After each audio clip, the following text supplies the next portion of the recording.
సీనియస్ వార్తలకు స్వాగతం. నా పేరు జగన్నాథ్ రెడ్డి. బాధ్యతగా వ్యవహరించాల్సిన అధికారుల నిర్లక్ష్యానికి పరాకాష్ట కనిపిస్తుంది. తాండ్రు పట్టణంలోని ప్రభుత్వ కాలేజీ మైదానంలో మిషన్ భగీరథ నీళ్లు వృధాగా పారుతున్నాయి. గత 2 రోజుల క్రితం కాలేజీ మైదానంలో ఉన్న మిషన్ భగీరథ ట్యాంకు నుంచి నీళ్లు వృధాగా వెళ్లాయి. ట్యాంకు వద్ద పైప్ లైన్ లీకేజీ వల్ల గంటల పాటు నీళ్లు వృధాగా పారాయి.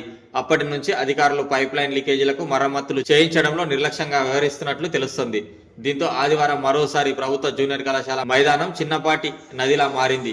ఉదయం నుంచి సుమారు గంట పాటు మళ్లీ మిషన్ భగీరథ నీళ్లు వృధాగా పారాయి. నీటి ఎద్దడి తరుణంలో తాగునీటి వృధా పారడంతో పట్టణ వాసులు ఆగ్రహం వ్యక్తం చేస్తున్నారు.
జై శ్రీరామ్.